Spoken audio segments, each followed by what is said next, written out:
Hello and welcome to the Contradiction channel.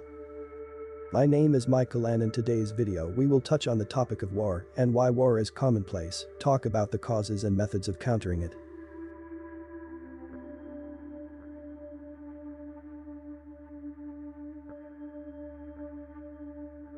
War is a destructive and devastating force that has shaped the course of human history. From ancient civilizations to modern times, people have fought and died in countless wars, and the consequences have been far-reaching and long-lasting. So why do people go to war? There are many different reasons why people might go to war, and these reasons can vary depending on the specific context and circumstances. Some of the most common reasons include resources.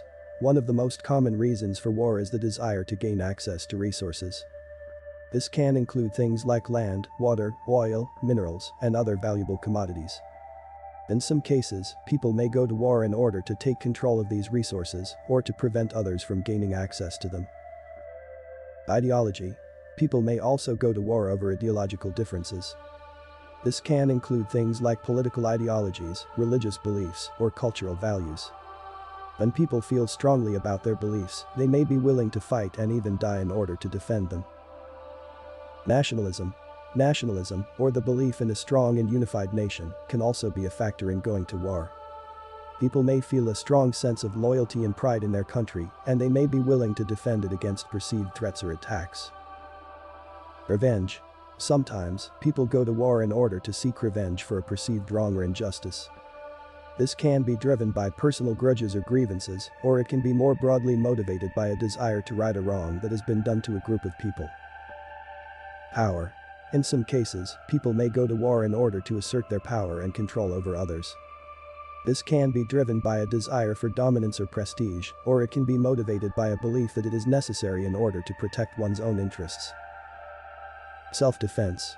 Finally, people may also go to war in self-defense in order to protect themselves and their communities from perceived threats or attacks. This can be driven by a desire to preserve one's own safety and security, as well as that of loved ones. As you can see, there are many different reasons why people might go to war. These reasons can be complex and multifaceted, and they are often influenced by a variety of factors. In order to prevent or reduce the likelihood of war, it's important to try to understand these underlying causes and address them in a constructive and peaceful way. This can include things like diplomacy, conflict resolution, and efforts to build strong and mutually beneficial relationships between nations. It's also important to recognize that war often has far-reaching and long-lasting consequences, not just for the people directly involved in the conflict, but for society as a whole. It can lead to destruction, loss of life, and long-term trauma, and it's important to consider these consequences when making decisions about whether or not to go to war. Ultimately, it's important to try to find peaceful and non-violent ways of resolving conflicts and to work towards a world where war is not seen as a necessary or acceptable means of resolving differences. By doing so, we can create a more peaceful and harmonious world for all people.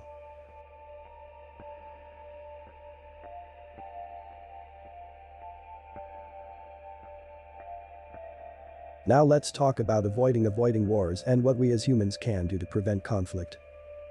Here are some strategies and approaches that can help us avoid war and promote peace. Diplomacy.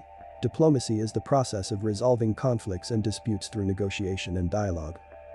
It's a crucial tool for avoiding war, as it allows nations to work together to find mutually beneficial solutions to problems and disputes. Diplomacy can take many forms, including negotiations, mediations, and international conferences. Conflict resolution. Conflict resolution is the process of finding a peaceful and mutually satisfactory way of resolving disputes and conflicts.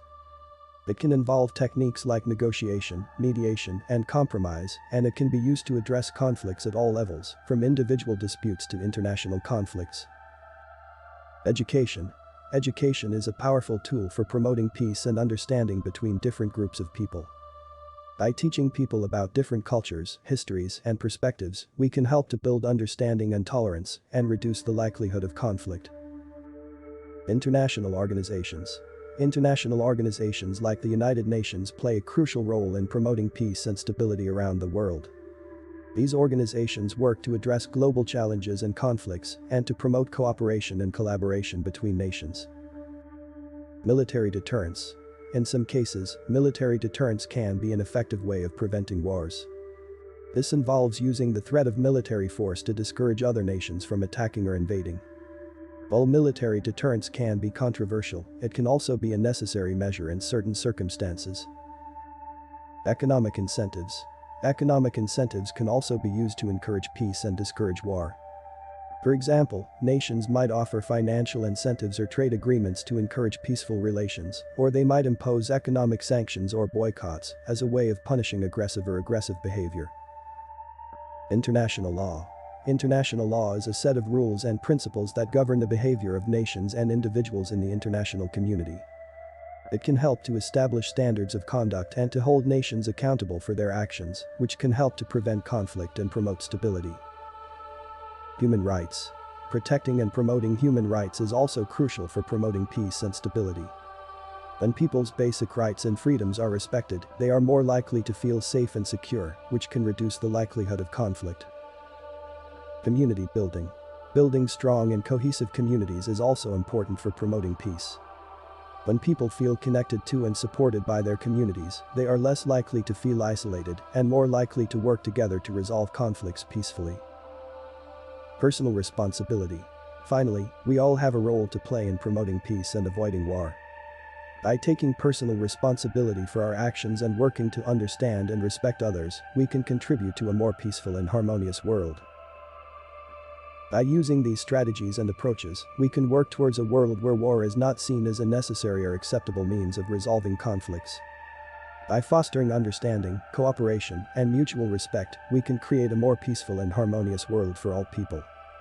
So, these are some of the ways through which we can avoid war and create a peaceful world.